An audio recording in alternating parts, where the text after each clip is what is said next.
Bom, estamos falando sobre, como a gente cantou na última canção aqui, maravilhosa graça, né? De novo, se a gente combinar, a música acabou servindo certinho para a introdução da mensagem.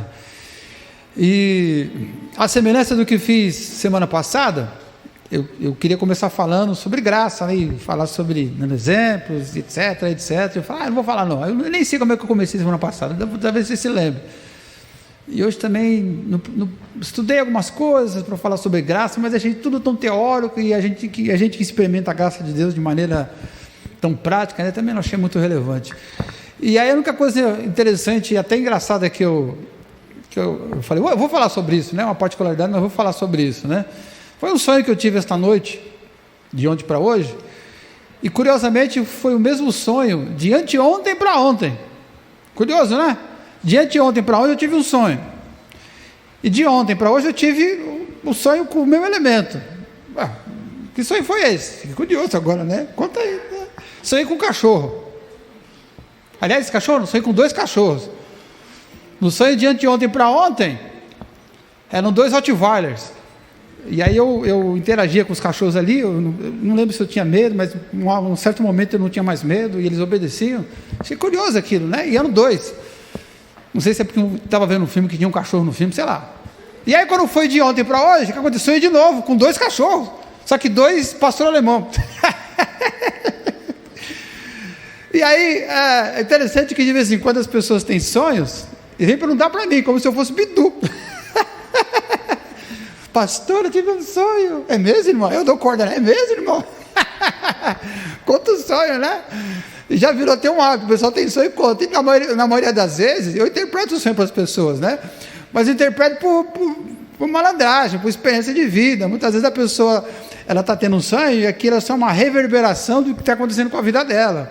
Se eu souber um pouquinho da vida dela, mais ou menos eu sei porque ela está sonhando com aquilo. É pura psicanálise, né? Não tem nada de espiritual, né?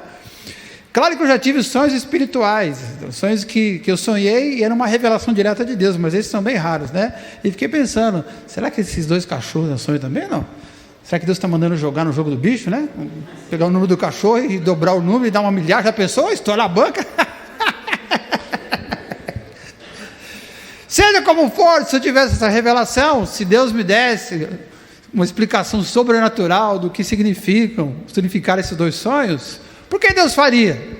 Porque Deus é bom o tempo e Ele é generoso. Deus não só é amoroso, mas Ele quer o nosso bem e Ele é generoso. Deus não é mão fechada, Deus é mão aberta. Deus está sempre nos ajudando, sempre dando aquilo que a gente precisa, e como diz a palavra, muito mais do que aquilo que pedimos ou pensamos. Diga glória a Jesus. Deus é bom. Então, se Ele me desse essa revelação, também seria por conta da sua maravilhosa graça, que é o assunto que a gente está falando então nesta noite. Então, tudo que você possa imaginar, e daí a razão por eu não citar nada de cara no começo, que fosse relevante, não ser a brincadeira do cachorro, tudo que você possa imaginar que você tem ou que aconteça com a sua vida é fruto da graça de Deus. Se você está vivo, é graça. Se você morre e vai para o céu, é graça. Se você come, é graça. Se você tem saúde, é tudo é graça de Deus. A Bíblia diz que a graça de Deus é tão grande, tão generosa, que ela aborda, que ela abrange não só aqueles que são dele, que são fiéis, que obedecem, mas Deus é tão bom, tão generoso. E a graça é tão grande e maravilhosa que Deus faz chover até sobre bons e maus. Olha que coisa sensacional. Se eu fosse Deus, mas jamais que faria chover sobre os maus. Mandava raios e trovões na cabeça deles. Não, vai chover só aqueles que, os que obedecem aqui, vai ter chuva. Vocês não vão ter nada. Vou mandar raio na cabeça de vocês. Tua sorte é que eu não sou Deus, mas se eu fosse...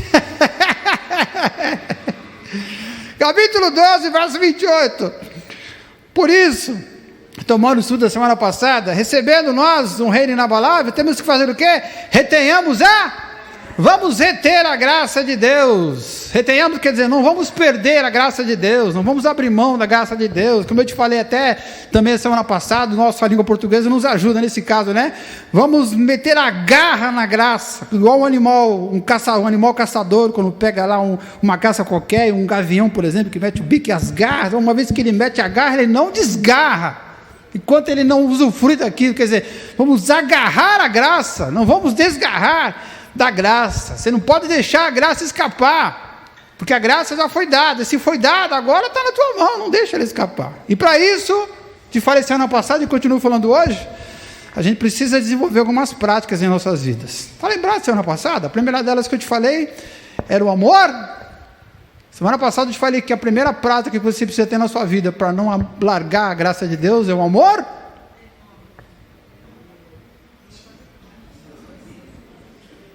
Não tinha ninguém aqui semana passada?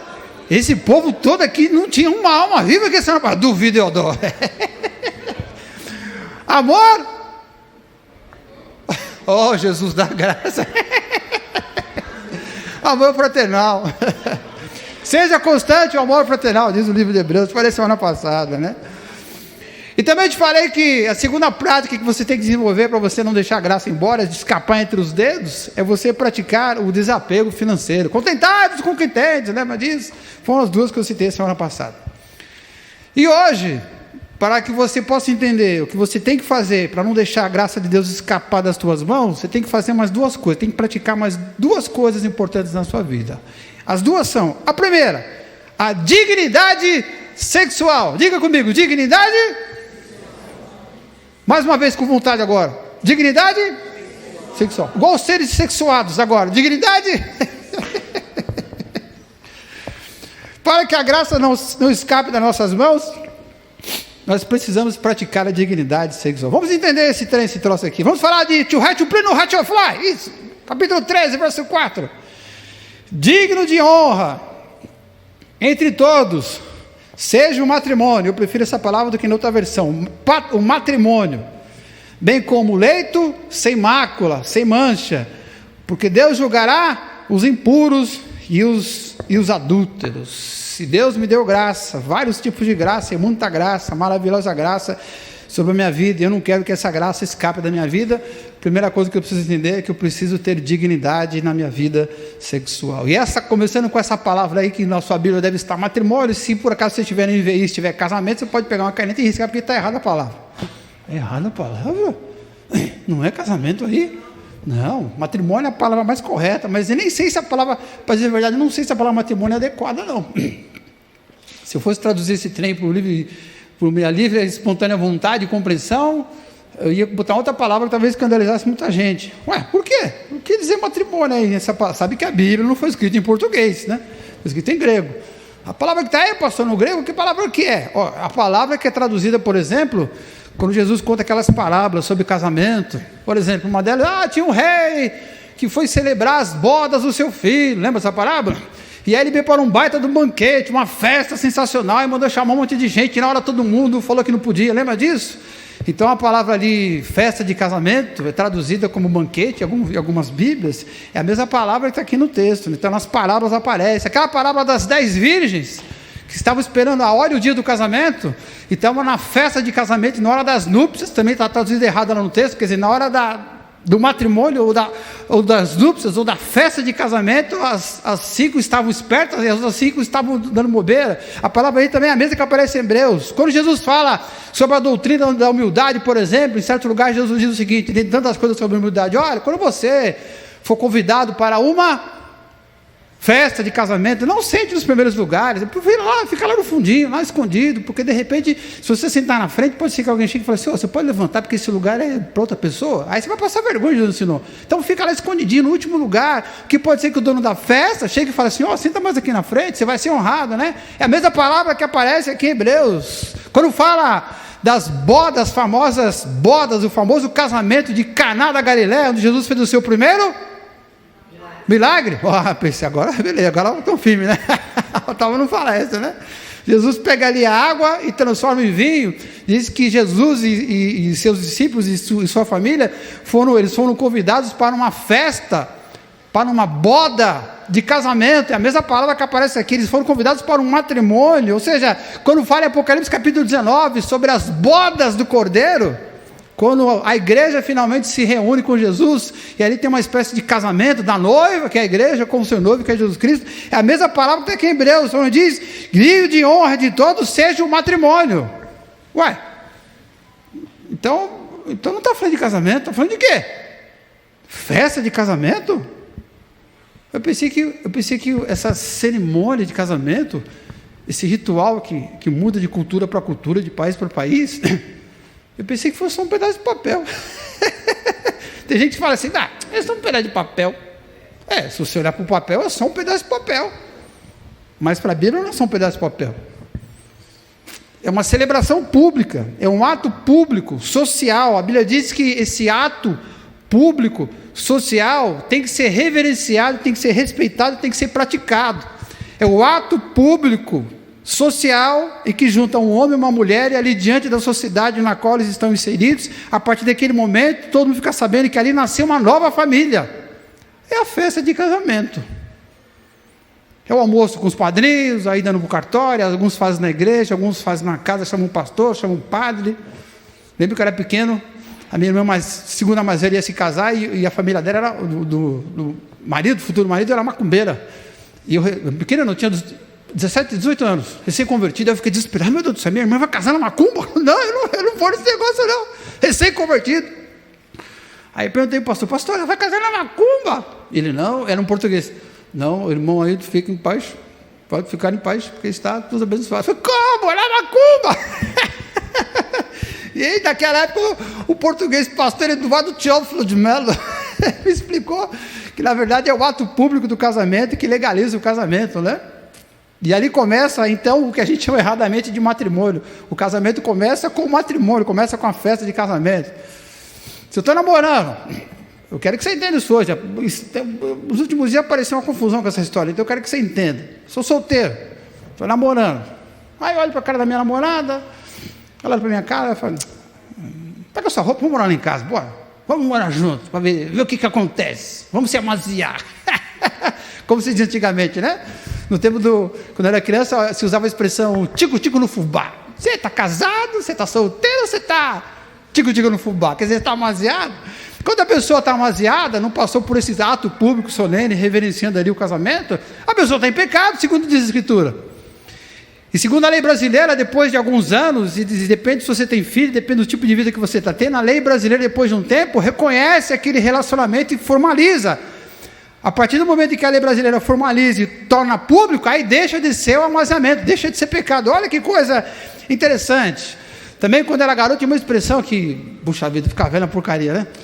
Quando era garoto tinha uma expressão que também não se usa mais hoje, que era amizade.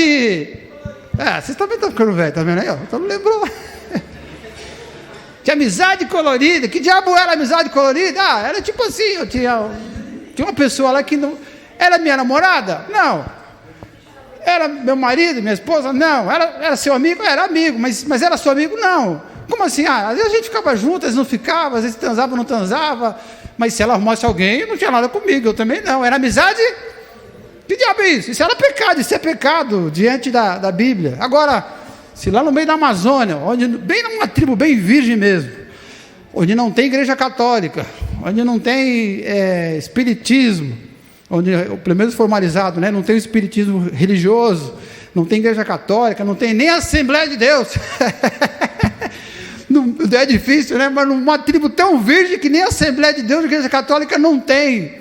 E ali, em certo momento da história daquela tribo ali, o rapaz se junta com a moça, e vem o pajé da tribo e faz um ritual pagão aos nossos olhos, e está todo mundo junto, e depois tem um ritual e não sei o que lá, e faz um pacto. A partir daquele dia ele vai para a tenda e dorme com ela, com a tenda da primeira vez, e todo mundo está sabendo, e faz uma festa, e a comelança. Aquilo é um cerimonial público, é uma cerimônia de casamento. Aquilo não é pecado, aquilo também, por incrível que pareça, está de acordo com o padrão bíblico. Se eu estou noiva, pertinho do casamento, e vivo sapecando com a minha noiva, com o meu noivo, tchupli, no ratchofly de vez em quando, mas está perto de casar, fazer uns dias a mais, uns dias a menos, qual é a diferença? Isso é pecado.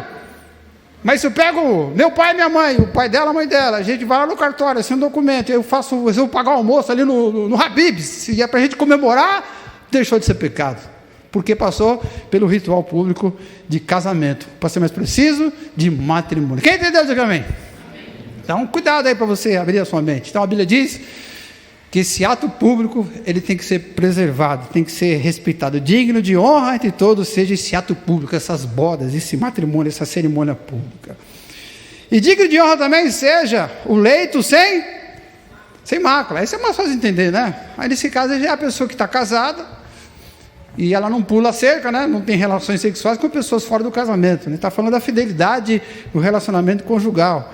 E obviamente também está falando da sua fidelidade para com você mesmo, a sua autocastidade. Quando você está solteiro e você também não tem relacionamento sexual nenhum antes do casamento e nem fora do casamento. É a pureza sexual, é o leito sem mácula. Então não tem caso. Já vi gente falar assim, mas eu estou casado, mas eu acho que está errado no casamento. Não era para ter casado, sabe? E aí de repente eu conheci uma pessoa que eu acho que é a pessoa que Deus fez para mim.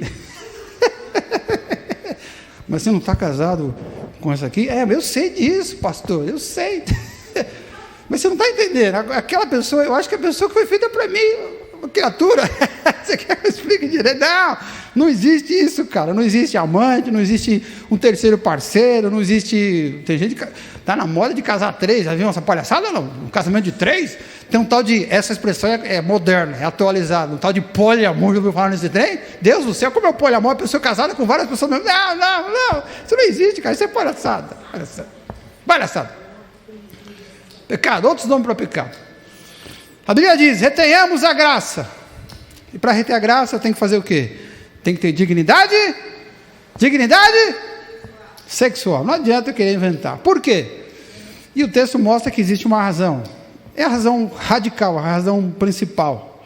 Qual é? É preservar a graça. Se você não tiver dignidade sexual, se você não pratica a dignidade sexual, a graça começa a escapar dentre os dedos, você vai desgarrando da graça. Diz lá o texto que os ímpios, que os impuros e os profanos serão julgados. Romanos capítulo 5, acho que a gente tem aí, verso 18. O texto diz que veio um juízo, veio uma condenação, pois, assim como por uma só ofensa, veio o juízo sobre todos. Diz que sobre todas as pessoas veio o juízo. Então, quer dizer, todas as pessoas estão condenadas. Todo mundo está condenado espiritualmente falando. Mas no finalzinho do texto também diz que veio, olha que interessante, veio o juízo sobre todos os homens para a condenação, estão todos condenados. Mas também veio por um só ato de justiça, veio o quê? Veio a graça sobre todos os homens para a justificação. O que o texto está dizendo? Olha, que texto doutrinário importante. Está dizendo que todos nós somos condenados a pagar o preço pelo nosso pecado. Todos nós estamos condenados ao inferno. Mas da mesma maneira que por causa dos nossos atos e dos nossos antepassados a gente foi condenado ao inferno, através do ato de Jesus, foi ter entregue a vida por nós, diz que a nossa condenação foi dissipada, o perdão foi dado sobre as nossas vidas. Diga glória a Deus. Quer dizer, se você ia ser julgado antes, por causa de Jesus, agora você não será mais julgado, acabou, não tem julgamento sobre a sua vida. Agora, se eu resolver desrespeitar o matrimônio, se eu resolver não dar dignidade para o leito sem mácula, aí se eu não praticar a dignidade sexual, o que vai acontecer com essa graça que veio sobre a minha vida? Pensa, o que diz o texto? O que vai acontecer se eu não praticar essa dignidade da vida sexual? Diz o texto, digno de honra e de todos seja o matrimônio, bem como leito sem mácula. Por quê? Porque Deus julgará. Mas você acabou de falar que com o ato de Jesus, todo julgamento desapareceu. Desapareceu. Já foi dado, está nas tuas mãos. Mas se eu voluntariamente começo a me envolver numa vida em que eu torno indigna a sexualidade que Deus me deu, então de alguma maneira Deus não vai me tirar a graça. Eu que vou abrir a minha mão por conta própria e a graça vai escapar por entre os dedos. Quer dizer, eu que nunca mais seria julgado por nada, porque Deus já me perdoou, diz o texto que eu vou cair nessa condenação, porque Deus julgará os impuros e os adultos, aqueles que transam fora do casamento e aqueles que transam antes do casamento. Então, para encerrar essa primeira parte, qual é o conselho? Se você está envolvido, tem se envolvido, se envolveu recentemente com qualquer tipo de relação sexual ilícita, qualquer tipo de fornicação, e eu acho curioso porque quando a gente fala em ato sexual ilícito, a gente só pensa na molecada, os que estão namorando, solteiros, Mas uma das coisas mais esquisitas que eu já lidei na vida pastoral é quando chega uma pessoa velhinha, às vezes já aposentada, às vezes viúva, ou separada há muitos anos, Aí fala assim, pastor, eu preciso ter uma conversa com você, Às vezes mulher, numa senhorinha, sabe aquela velhinha que você fala, isso aqui é mulher de oração, eu vou pedir para ela orar por mim, Ela quer falar comigo, quando eu chegar no gabinete, eu vou pedir para ela pôr a mão na minha cabeça e orar por mim, mulher santa, Nunca vi essa mulher. É engraçado, de repente, aquela pessoa que você menos espera, diz assim, olha, pastor, eu vim aqui para dizer o seguinte, eu tenho fornicado. Como, irmão? To pack to bring no high to fly. Eu falei, irmão, não pode te plug no Hotfly, não, desse jeito não.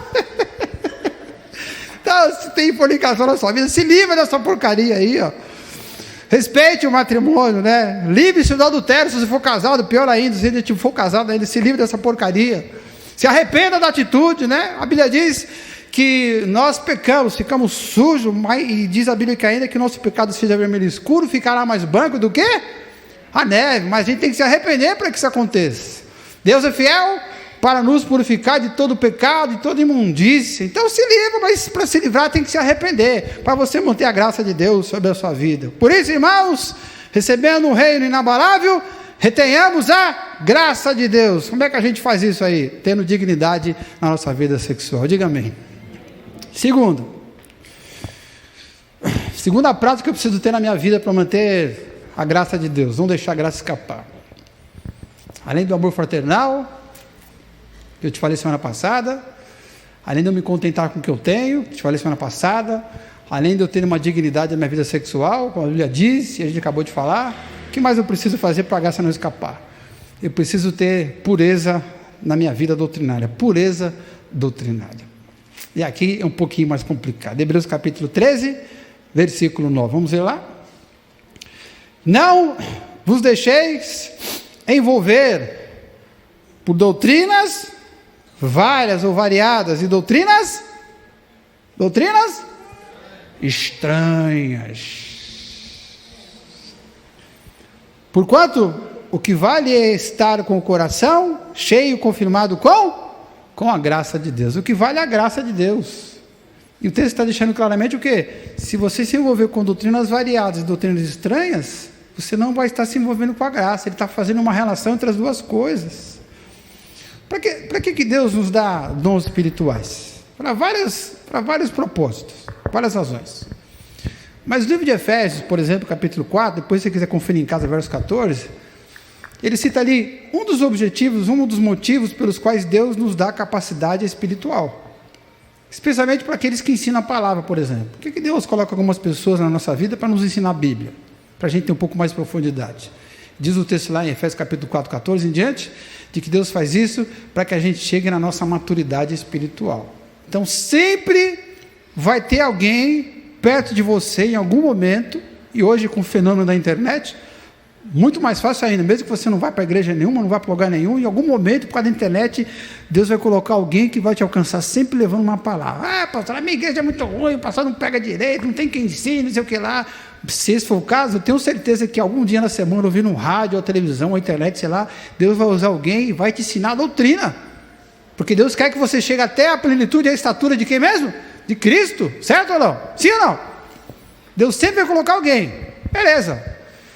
Mas cara, mesmo Deus nos ensinando, desde os nossos primeiros dias na fé, desde que a gente era um bebezinho na fé, mesmo Deus insistindo em ensinar a gente aprendendo, de vez em quando a gente se mete em encrenca, doutrinariamente falando. Já reparou? Eu vou citar aqui só um exemplo antigo, para a gente poder dar risada junto aqui, ó. Quando eu era garoto também, aparecia uma doutrina nova no pedaço. Aí um dia eu encontrei com um parente meu, e ele incrédulo, não acreditava em nada, ele veio me perguntar: cara, eu trabalho numa empresa tal, e tem um funcionário tal, e o cara falou que apareceu um dia lá com tal coisa. Eu falando o quê? O cara chegou para mim e falou que foi na igreja, e foi no culto, e saiu do culto com a boca cheia de dente de ouro. Dente de ouro? Você lembra disso, não? Você lembra? Antigo, né? Isso aí, né? Teve uma época que as pessoas iam para a igreja e falavam assim: hoje eu vou receber minha bênção. É mesmo? Qual é? Hoje eu vou para a igreja e Jesus vai trocar minha dentadura.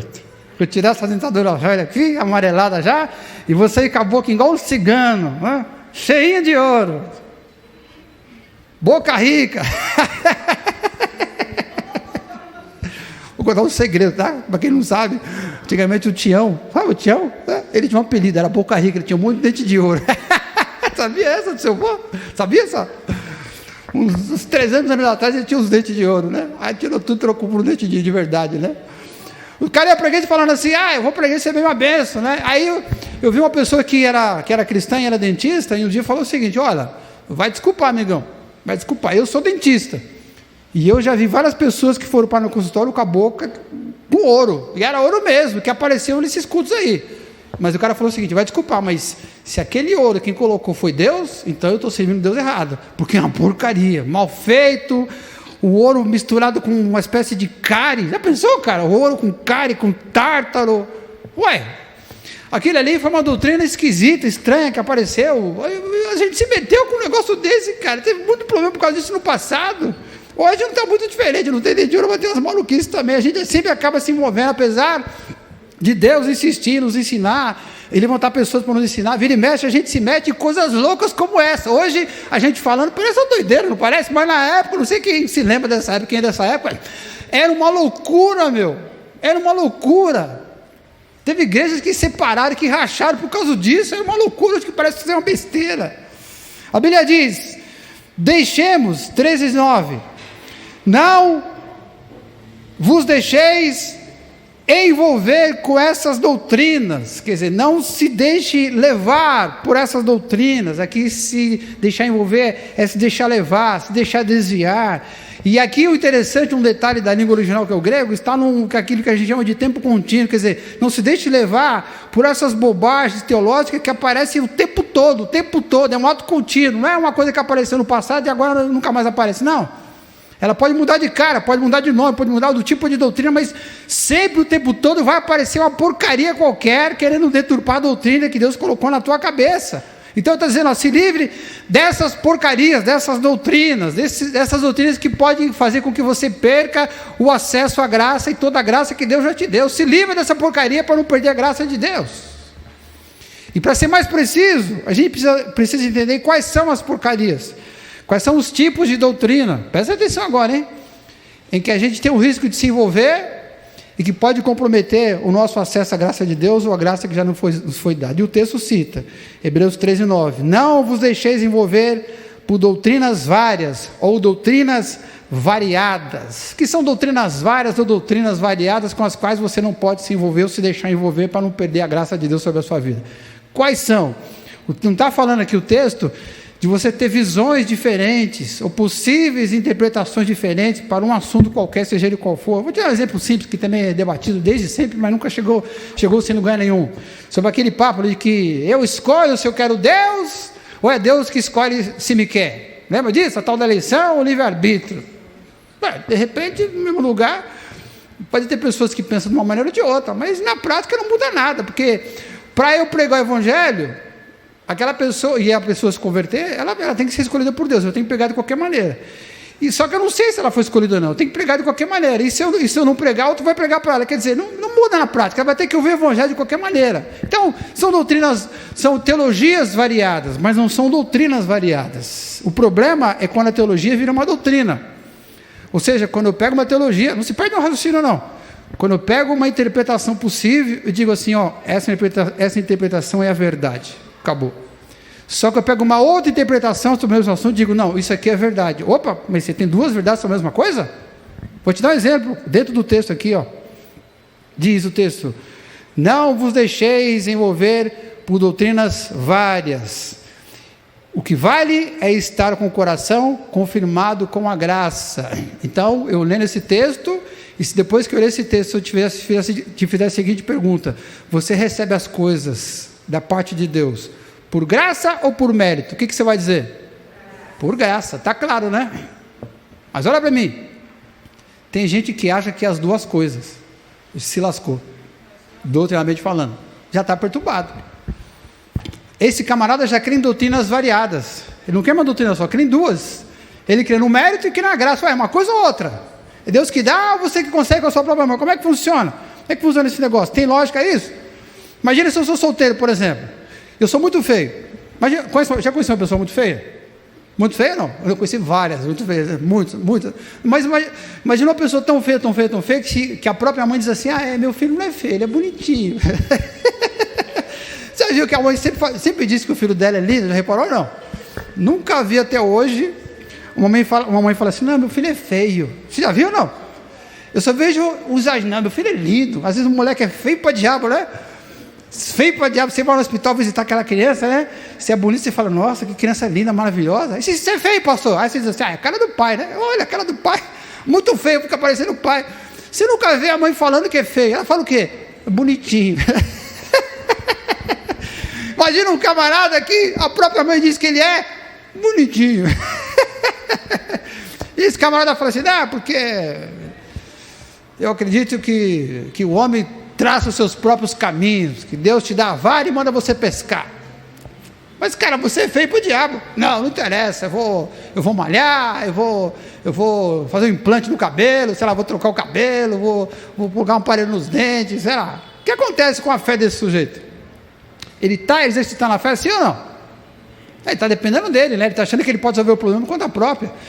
Você acha que ele vai orar para que Deus dê graça sobre ele, sendo que ele acha que ele é que tem que promover a autograça? Você acha que ele vai orar por ele, dizendo, Senhor, tem pena de mim? Vai dizer isso? Não.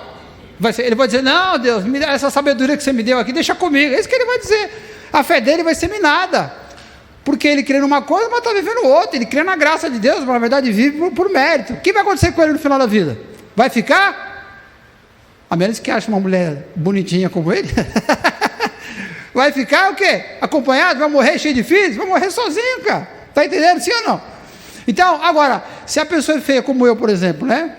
E vive pedindo, Senhor, tem misericórdia de mim, o que acontece? Casa com uma bonita, igual eu casei.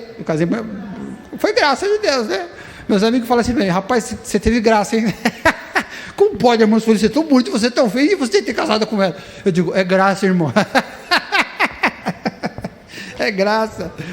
Quais são os tipos de doutrina que comprometem a nossa pureza doutrinária? O texto diz, tem as doutrinas variadas e as doutrinas estranhas. Diga comigo, doutrinas estranhas. O que são as doutrinas estranhas? Quando essa carta de Hebreus foi escrita para um grupo de pessoas. Estava vivendo no tempo e no espaço ali, 2000 anos atrás, tranquilo.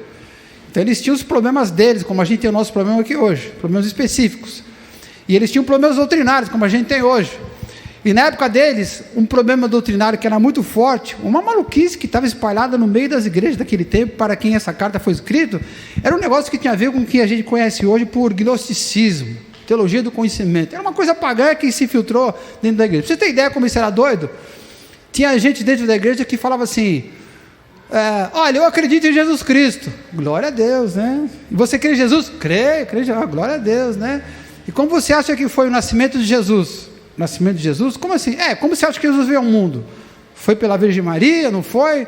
Não, cara, você não está entendendo. Tinha gente dentro da igreja que cria em Jesus e falava assim, não, você não está entendendo. A carne, o corpo é ruim, é pecador. Você pode ver que tudo que a gente faz de pecado é no corpo, é na carne, né?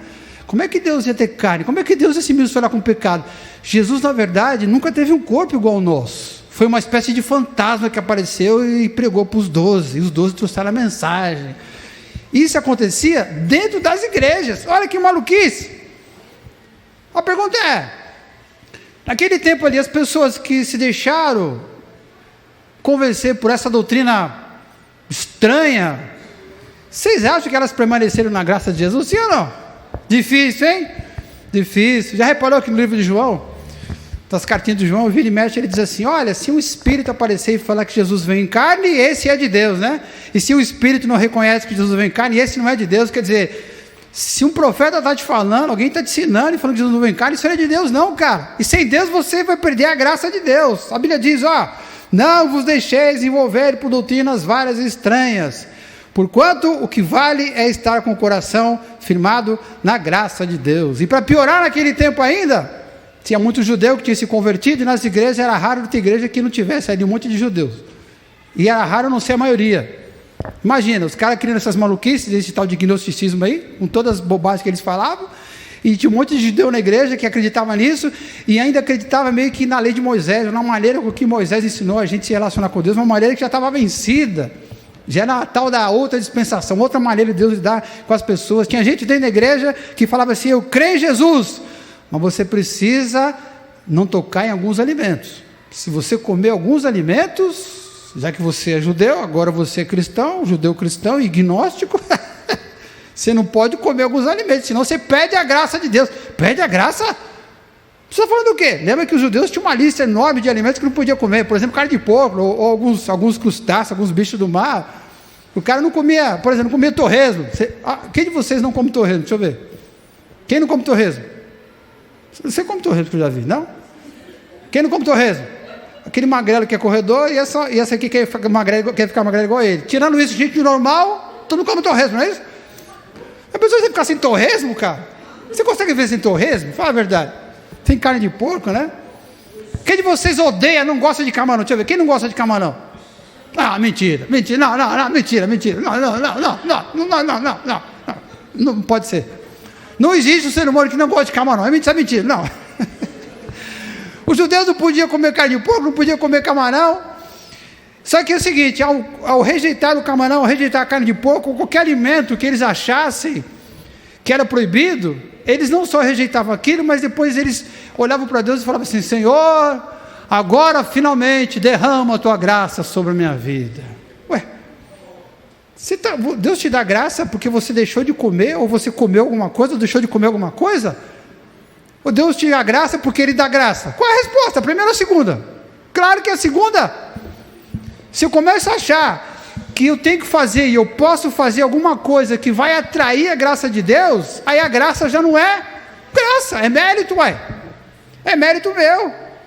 Aí você vai ficar sem feijoada, sem torresmo, sem camarão, e no final das contas eles ficavam sem tudo isso, ficavam sem a graça de Deus também, se lascava de novo. Por isso que o texto fala aqui, ó: não se meta com doutrinas estranhas, o que vale é estar com o coração confirmado com graça e não com alimentos. Olha o final do versículo: pois nunca quem faz essas coisas tiveram qualquer vantagem, qualquer proveito. Quer dizer, as pessoas faziam essas coisas achando que ia se dar bem, e no final só se davam maus. Será que hoje, 2000 anos depois, olha a maluquice que esses caras viram, né? A gente dá risada, a gente lê as histórias, estuda e dá risada deles.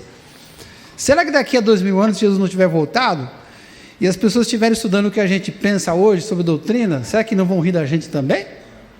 Será que existe alguma doutrina, ou algumas doutrinas, que a gente acredita hoje, no nosso tempo, na pós-modernidade, e que daqui a alguns anos, quando alguém estudar o nosso tempo, vai rir igual a gente ri do pessoal do dente de ouro? Será que não existe também? Para não alongar muito, eu vou dizer que existe. E vou citar só duas, as duas mais conhecidas. A primeira é a mal famada teologia da, adivinha? Prosperidade. Começando com a prosperidade física. Quem é adepto dessa teologia tem um sério problema, né? Porque o ser humano precisa morrer. Nós somos seres humanos, precisamos morrer um dia, para depois ressuscitar. A Bíblia diz que se a semente não morrer, não nasce a árvore, né? Então você tem que morrer, como diz o apóstolo Paulo, o corpo carnal para nascer o corpo espiritual. Ué, mas tem gente que acha que não vai morrer. Aí vive reivindicando cura de Deus. Quantos você tem, vô? Eu tenho 180 anos, né? E está fazendo aqui hoje? Eu venho aqui para buscar a minha cura. Mas vô, você quer ficar curado por quê? Você está fazendo hora extra. Você já está de aviso prévio. Ocupando o lugar dos outros, respirando o ar dos outros. Você não quer ir embora? Você não está cansado de viver, não? Mas ele levou sobre si as nossas enfermidades. Te joga na cara o texto bíblico. Aí você fala: não, vou ler a Bíblia aqui, ó. Ele levou sobre si as nossas enfermidades. E também fala aqui, ó: e o castigo que nos traz a paz estava sobre ele, pelas suas sarudas nós somos sarados, pelas suas pisaduras nós somos sarados. Está falando, vô, de doença espiritual. Não, eu vim aqui reivindicar. Por que as pessoas fazem isso? Às vezes a pessoa está pronta para morrer, deveria estar pronta para morrer, mas vem insistindo. E querendo essas coisas de cristão não fica doente. Por que fazer isso? Sabe por quê? Medo. A única coisa que eles não querem ouvir de Deus, que está na Escritura inteira, se você é cristão e você quer na Escritura, tudo que está escrito você quer ouvir, certo? Mas para essas pessoas só tem uma coisa que eles não querem ouvir da Escritura: prepara-te para encontrares com teu Deus. Não quero ouvir isso não. Deus, não quero ouvir isso não. Por quê? Medo, cara. Só que a Bíblia fala que o verdadeiro amor lança fora todo medo. Se eu vivo em amor para com Deus e Deus em amor para comigo, se a gente tem uma relação de amor, a minha morte não é morte, é uma porta que se abre para eu ir para uma vida melhor, depois de ter dado a minha contribuição para essa vida aqui ruim, pesada, muitas vezes miserável, triste. Finalmente eu vou estar liberto dessa vida, para ir para a vida de verdade. Vou conhecer como sou conhecido, os poderes sobrenaturais que me digam como ser humano criado à imagem de Adão, na verdade vão aflorar, meu entendimento vai se abrir, vou ver Deus, vou conhecer Deus, vou ter um corpo igual ao corpo de Jesus. Ué, E por que você está preso aqui? Porque tem medo de passar pela porta da morte. Mas se você ama, o verdadeiro amor lança fora todo o medo, acabou. E a teologia da prosperidade também ensina, claro, a prosperidade, não só física, mas também o cascai, a financeira, a material. E sobre isso, eu vou ler um texto aqui, ó, eu acho que a gente tem também aí, que diz o seguinte, eu quero só que você preste atenção no texto. Se você é uma das pessoas que se sente atraída por essa ideia de que se você crê em Deus e fizer a sua parte, você vai ficar rico. Olha só, 1 Timóteo capítulo 3, verso 9 diz assim, presta atenção se não tiver aí.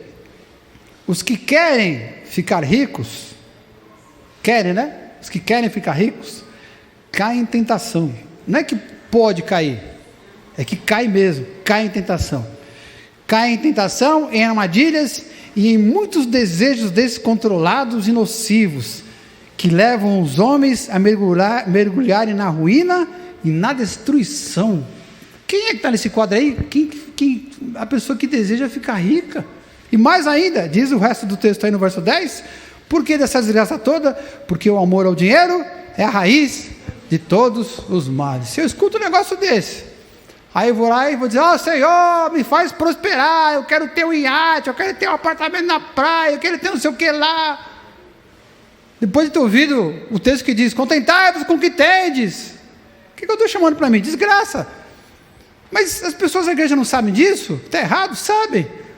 Mas por que elas creem nessa bobagem, nessa doutrina estranha? Que não tem, estranha por quê? É estranho o evangelho, é a parte do evangelho, isso não está no evangelho. Por quê?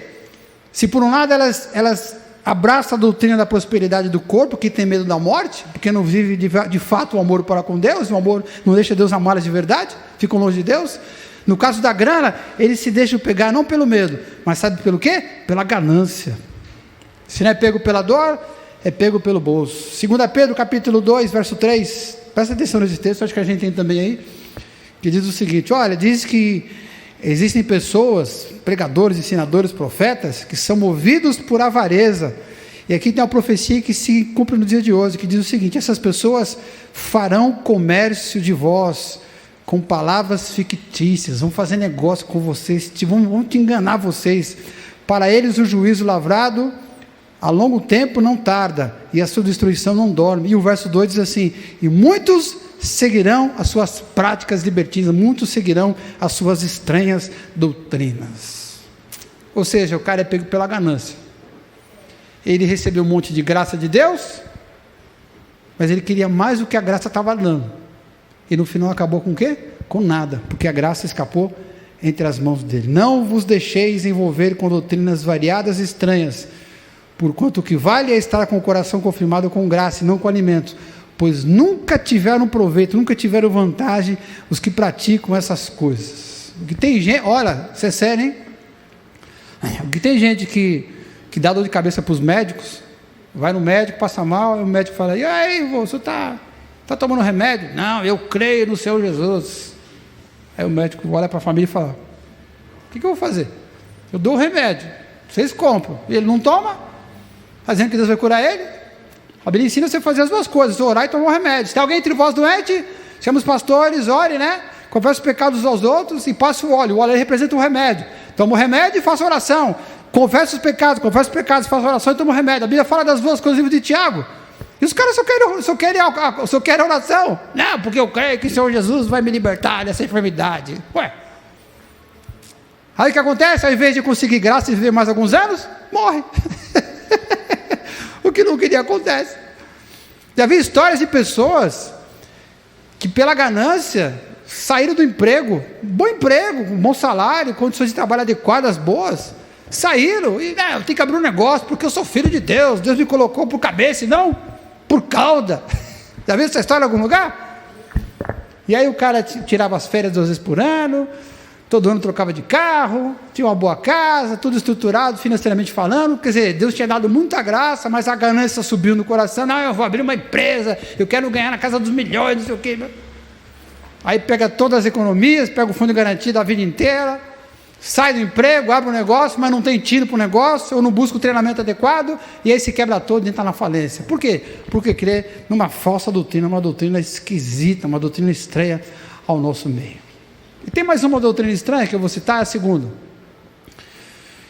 E essa é mais recente de todas.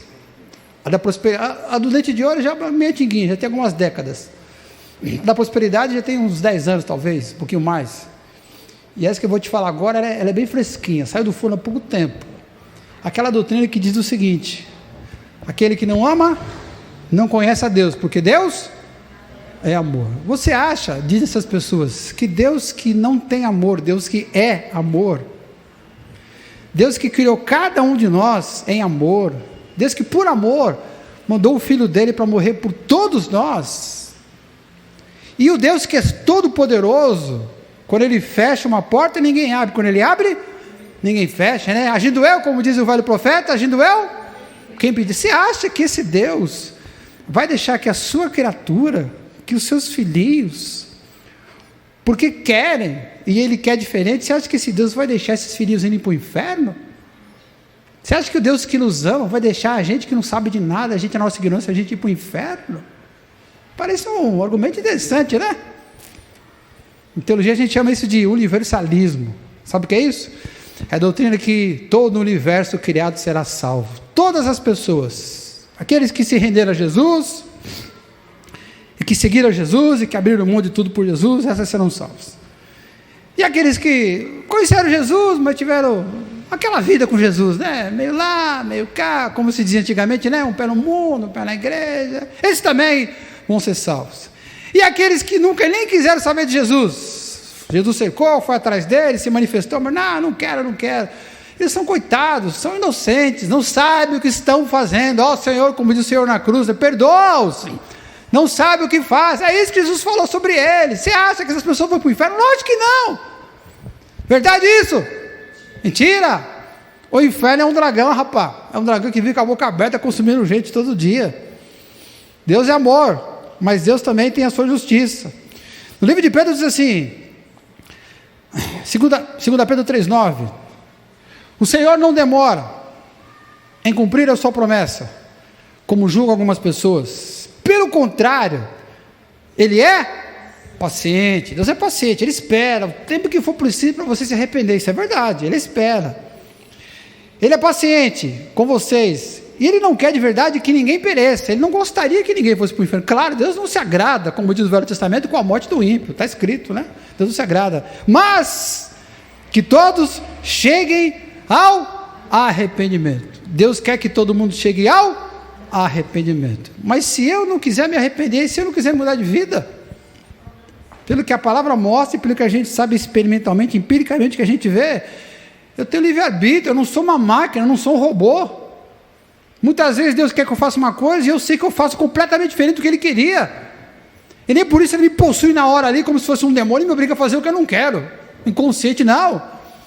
Como diz o velho jargão, né? O diabo vem, mete o pé na porta e toma conta, mas Jesus chega aí, eis que estou na porta e bato. Se você abrir, vou jantar contigo. E se eu não abrir? Ué, você janta sozinho e eu fico do lado de fora. Nosso Deus é um cavalheiro, espera que as pessoas se arrependam. Mas tem gente que diz, não precisa mudar, não importa o que aconteça, no final tudo vai dar certo. Não importa a vida toda que você tem, se você crê em Jesus, basta você acreditar, né? E tá beleza. Esse fenômeno esquisito que a gente está vendo, por exemplo, no Rio de Janeiro, espero que não chegue aqui em São Paulo. Se já chegou, eu não sei. Mas as favelas, por exemplo, foram evangelizadas até não querer mais no Rio de Janeiro, né? Tem igreja a dar com pau. Aliás, a Igreja Batista é fortíssima no Rio de Janeiro, sabia? Muito mais que São Paulo. E agora os traficantes, de um tempo para cá, eles têm desenvolvido um comportamento de intolerância com outras religiões, especialmente o pessoal da Quimbanda, da Umbanda. Já viu isso na televisão ou não? E já virou quase que comum, e o Estado tendo que intervir para resolver algumas coisas. É comum os traficantes, os donos da boca que são crentes, convertidos, que querem o Senhor Jesus, né? Que dá dinheiro lá para a igreja lá da favela onde ele mora, da comunidade, né? Que vai no culto de vez em quando trazer a oferta dele para ser abençoado. Oferta alta, vira e mexe no ato de intolerância. Esses traficantes falam, não, aqui, não sei qual é a gíria do Rio de Janeiro, né? Aqui em São Paulo a gíria é um pouco diferente, né? Aqui é o meu barraco, aqui é a minha área, né? No meu pedaço aqui, no meu pedaço quem manda sou eu, e aqui não vai ter terreiro nenhum, e manda derrubar os terreiros. Onde vem essa maluquice, essa intolerância? Vem dessa teologia louca, cara. de que basta acreditar e está tudo certo. Se eu acredito dessa maneira, a pergunta óbvia é: ué, então para que serviu a cruz? Ué, se Deus ia salvar de qualquer jeito todo mundo, por que Deus passou por esse suplício, pegar o próprio filho e falar: vai lá, vira um ser humano, você é só Deus, a partir de agora eu quero que você viva por toda a eternidade como um ser humano que é Deus, um Deus que é ser humano, e passe todas as agonias de um ser humano, e se deixe humilhar como um ser humano miserável, e morra de forma miserável, numa pena de morte o mais terrível que tinha. Por que Deus ia mandar o filho dele fazer isso, se no final ele ia salvar todo mundo? Ué, não tem lógica. Você anula a cruz, e se você anula a cruz, aí você anula a graça de Deus, já não tem graça sobre as nossas vidas. Quem entendeu, diga amém. Por isso que, talvez você perceba agora, entenda, você reparou que nos últimos anos, talvez nos últimos 5 anos, já reparou que não existe mais um movimento, pelo menos de forma intensa, de forma mais organizada, ou que seja significativo, não existe mais aquela coisa de paixão pelas almas perdidas. Reparou que isso desapareceu? Aquela coisa de mandar missionário, aquela coisa de fazer cruzada evangelística, culto evangelístico. Já reparou que não só no nosso meio, mas onde você vai, as igrejas quando se reúnem é para fazer louvor, é para fazer congresso, é para fazer palestra, é para fazer o diabo 4, mas não tem mais o mover para ganhar pessoas, simplesmente por ganhar pessoas e salvar do inferno. Não se prega mais o inferno, já reparou? Por quê? Porque essa doutrina estranha tem invadido as nossas vidas. E aí, como eu te falei, o inferno é um dragão com a boca aberta que não fecha nunca, não descansa nunca. Todos os dias, milhões de pessoas vão para o inferno por causa dessa bagaceira, dessa doutrina estranha. Ou seja, a graça está escapando das nossas vidas, a graça de crer em Jesus está escapando, a graça de ser instrumento de Deus para salvar outras pessoas, a gente está deixando ele escapar do meio das nossas vidas. Por quê? Porque a gente não está fazendo o que a Bíblia manda, que é preservar a pureza da nossa doutrina. Não vos deixeis envolver por doutrinas várias e estranhas, porquanto o que vale é estar com o coração confirmado com a graça de Deus. Diga amém.